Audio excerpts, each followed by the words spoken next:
Hello, my name is Alex Alderman, and I am an instructional designer with the Center for Innovative Pedagogy at Kenyon College.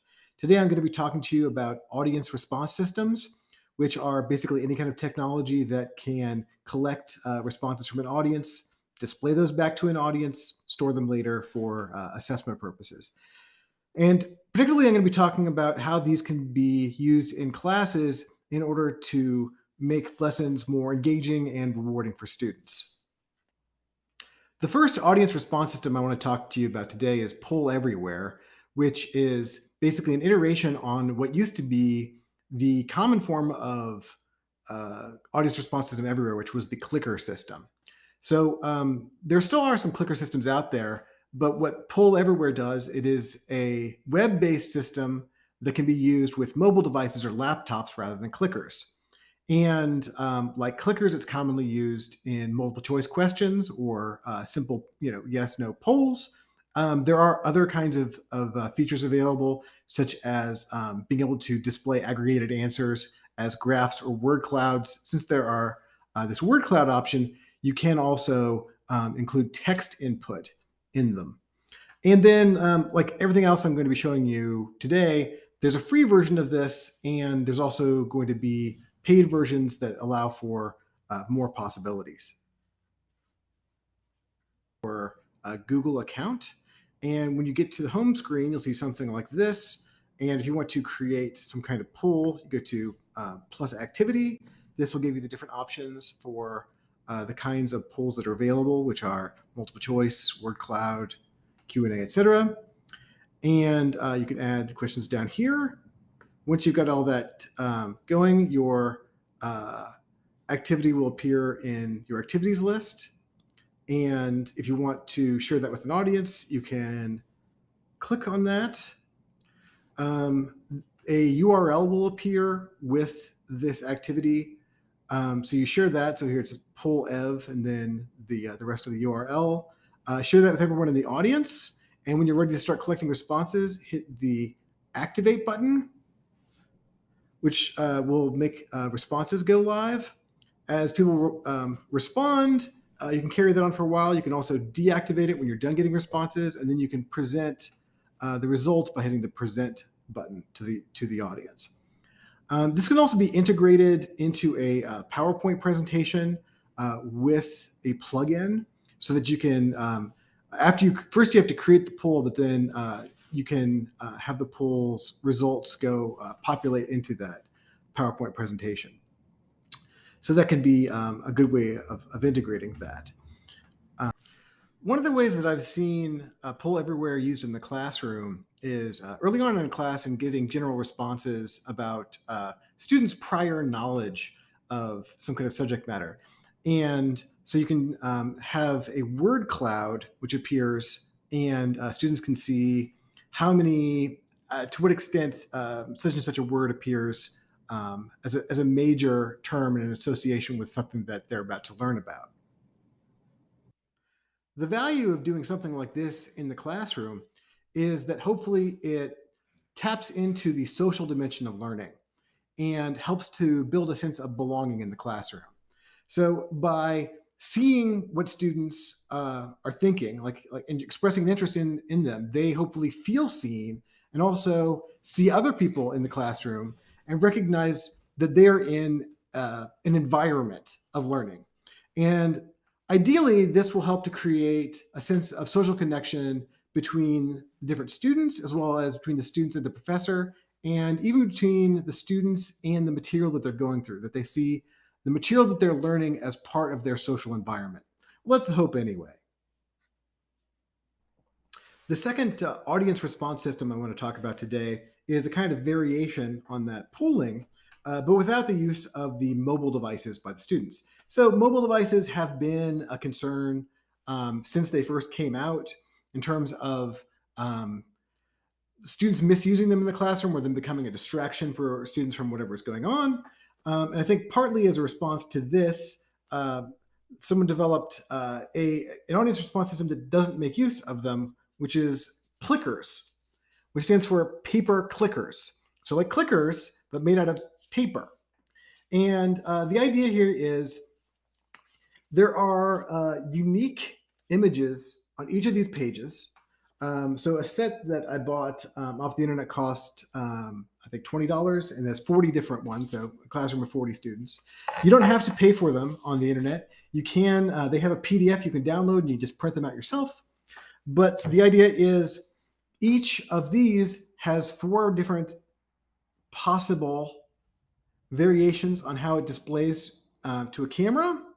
So it can be a 4-point multiple choice question. So this is only for multiple choice, how this works. But you can also do that for answers as well as polls, things like this, or like something like along the line of a Likert scale to gauge student interest or student familiarity with the thing, as well as just what's the correct answer. And in addition to having some of these or to distribute to students, so what you can do is you need to make sure that you know, if you're going to track them individually, that you know which student gets which Plicker. And you can enter your roster into their online website. In order to read the responses, you yourself will need some kind of a mobile device, so like a phone or an iPad. And the idea is you download the app onto your mobile device, and then you use your camera to capture all the students who have these in the orientation that they're currently holding it. And it will give you an indication on screen of how many it can currently see at the time. So you can advise them to, okay, you over there in the back, stretch out your arm a little longer because you're blocking somebody else or something. But you can see, and you can see then in real time just how many of these are being displayed at a time, and you can gather responses this way, and then show those percentages back to students. And I'll show you what that looks like a bit count, so you don't have to create a separate account. And one of the things that's nice about that is you don't have to remember all these passwords and everything. And once you get in here, also like Pull Everywhere, it's asking you to upgrade to Pro because it's freemium software that has some features that are only available if you pay for a subscription. But it has a lot of features that are available for free too. So I've created a lot of these question sets previously. You can click on New Set to create a new set. Or I can go back and see something I've done before, like this one that I created for orientation a long time ago. And I can add more questions if I want to over clicking on this.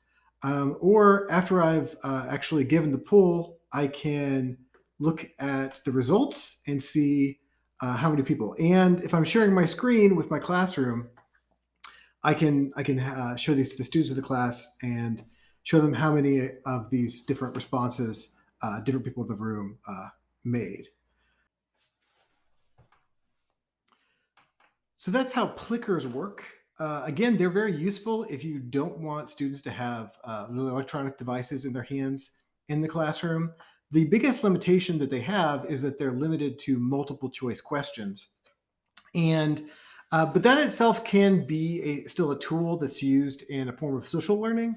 So, and the way this is used is through something called peer instruction, where it's actually pretty good for this because students can't see how they're answering. The other ones are answering. So if you just show a graph of how many people selected which answer in the classroom, then you can break students into small groups and have them discuss with each other after they've seen the results, after they know how many other people in the classroom answered which answers. And students can try to explain why they gave the answer that they did and improve themselves. And this has had really a lot of demonstrated benefit in the classroom across lots of different demographic groups over the years. And it is considered one of the more successful inclusive learning practices that's been developed, especially for the teaching of math and sciences over the years. Freemium web-based applications that you can log into using your Google account, and you can create a new Kahoot quiz here, and you can add questions as you go through. This is one that I created a while before, and when you are ready to give this, this actually works best if you're using an overhead projector screen with a computer. So if you're in the room and you've got this loaded up and you're ready to go, then you can hit this start button and it'll take you to the screen that it will show you. So it will give you a game pen, and what your students will need to do is go to either kahoot.it or download the Kahoot app. So it's helpful if you're going to have them download the app that you'll be able to they'll be able to do these multiple times and we'll have better access there. But this way, like in my other laptop right now, I'm going to enter the code at kahoot.it and it will load up that way.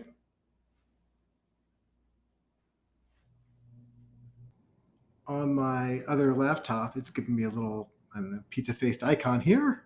And I can start the quiz, which is a game, and I've turned off the sound, but it is a kind of jaunty tune that will play, and it will count down, and I can start answering questions on the quiz. Right here. Where would I find a chorizo mac and cheese? I'm going to say that's the Village Inn, right?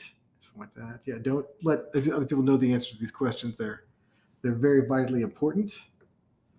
Okay, and what we'll do is it will give a point total, which is a combination of having the correct score and also how fast you're able to get that score. So if I have somebody who answers faster than me, they'll get a higher score. And if somebody that answers slower than I do, they'll get a lower score. And you can advance and go to the next one. What isn't open on Sundays like ever? That's kind of everything now. So let's go with the Village Inn also, which is like never open on Sundays like ever. And oh, well, yeah, I was correct again. Now I've increased my point total up to 1591. So this will keep a running score of all the people who are in here. And that helps to make this exciting, maybe a little bit. So there's a competitive edge in the classroom for all the people who are logged in. You can see, there's kind of stakes going on. It's not so accurate that I would want to assign grades with this, but it does help to make the activity more exciting. And to some extent, I think there's a concern there that this is just kind of a bells and whistles version of pedagogy. But I think if you end up asking questions that are actually good questions that are relevant to your discipline, it's more important than that, because one of the things that we've discovered is most reliable in terms of improving students' learning is recall practice. So by practicing recalling information, students get better at remembering that information. And since if they are doing this in a way that's fun for them but not necessarily graded, that's good, because it helps to build that sense of recall in a low stakes environment in a way that is also kind of fun for them, hopefully. So I think that there is value in gamification as in this context as a way to get people excited about what is a formative assessment that helps them understand what it is they're supposed to be learning, and also recall practice. Again, this is just for multiple choice questions, and it's not an anonymous system. It will display the username respondents, although they enter the username, so they control how they're referred to. It does not integrate well with the gradebook, generally, at least not the free version. And one traditional caveat was that it doesn't work as well with screen sharing, although they have improved it post all the remote work. But these are things that are important to keep in mind. I do think it's a really valuable, kind of fun thing to go to in the in-class assessment toolkit. So hopefully it'll keep being that, which is something that works with an integrated plugin that works with Google Docs or Slides. So first you create a Google Doc or slide that is something you're going to lead the students through in class, and then you add the plugin. So I'll show you that in a minute. And then the students can respond either through their mobile devices or laptops after you give them a code. The questions can be text, multiple choice, or numbers. And then you can present back anonymous responses or aggregated answers back to students. And then with extra, if you pay for the subscription, then students can save responses to their Google Drive for future reference. And you can use multiple more complex question types, including things like having interactive images in the classroom. So it's a very versatile tool, and I think this is a really great audience response system for dealing with lots of text responses. And I'm going to show you a bit of how it works with Google Docs. Slides presentation for the talk that I'm giving now, or it has my notes on it anyway. And if I wanted to take this pre-existing presentation and add interactive questions to it, since I've already downloaded this extension, I can just open Pear Deck here. And the first option here is to start a lesson. And I don't want to do that just yet. But what I can do is I can go to a slide where I want students to answer some kind of a question. And there are 4 free question types and then other paid question types here. But I can enter, say, a text-based question right here. You can also do multiple choice, etc. And that will create a text response. So it's adding a question from a current slide.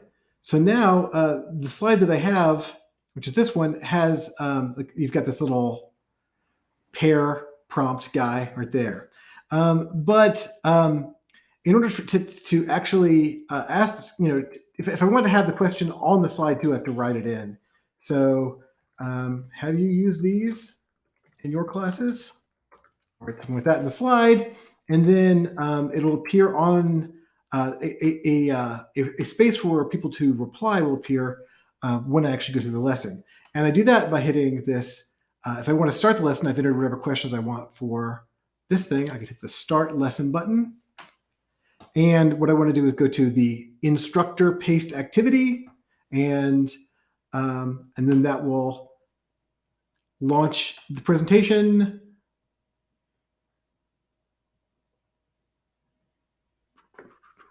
Present button. I'll get taken to this screen. And what students will do is go to joinpd.com, and they'll be prompted to give this letter code, which is hopefully accompanied by whatever the opposite of an acronym is. And then they'll be prompted once they do that to sign in with their Google account so that it can save their answers. It'll ask them how they're doing. It'll load the presentation within its browser. And now I can, when I have however many students who are coming in already there, I will start the class. And I will go through, I will teach my class, and then I'll keep talking. And when it gets to something like this that has already a question included in the students write response thing down here, then students will write a text response, or it could be a multiple choice answer also. I've used a few times, something like that.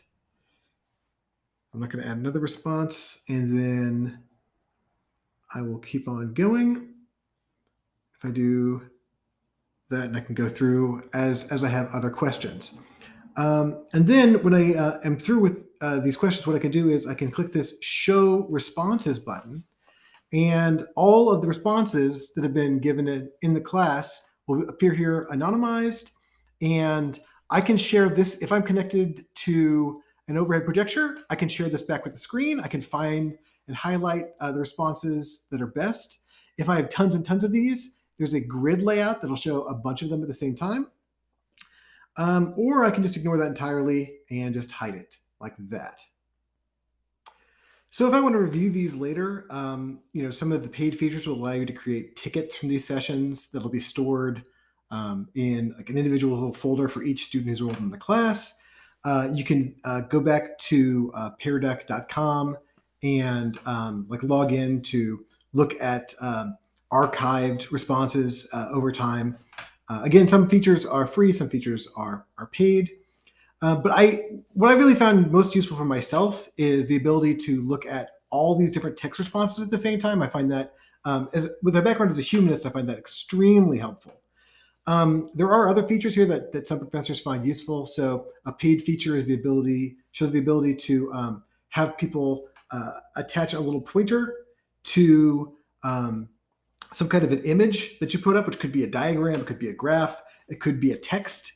And what you can do is you can have them drag some kind of little indicators around that visual, whatever it is, and you as the teacher can show all of these things at the same time, aggregated, and so that students can see anonymously where everybody in the class is in terms of thinking like, okay, which part of this diagram is this, and they all think it's one answer, and you see all the little dots move across the screen. Or if I say, what is the main verb in the sentence or something, and then all the little dots cluster around this verb or that verb as people try to figure something out. So anyway, I find it very useful. It has some of the same functionality as the other things we've been looking at. It does have this multiple choice functionality. What you'll find with a lot of these audience response systems is that a lot of the functionality is kind of copied over from one to another. I've tried to show you a few tools which have some unique features, but there are lots of different tools out there that have some of these same features and might combine them with some other kind of quality, which is less centrally related to my concerns here. But you should feel free to experiment with those however you like. Find a tool that works for you. Again, I think these things can be very valuable for getting students more engaged with the class, and also allowing a professor to see how students progress throughout the class, getting an immediate sense of whether students know what's going on with the subject matter, and being able to adjust to that in real time. So I think it can be a really valuable tool. But it's basically just up to whatever you are and your comfort level in terms of figuring out what's good for you. And if you have any questions about these or other kinds of audience response systems, you can contact us in the Center for Innovative Pedagogy. Again, my name is Alex Alderman, and I hope this has been helpful to you. And we'll be seeing you hopefully with more Tech Tuesdays in the future.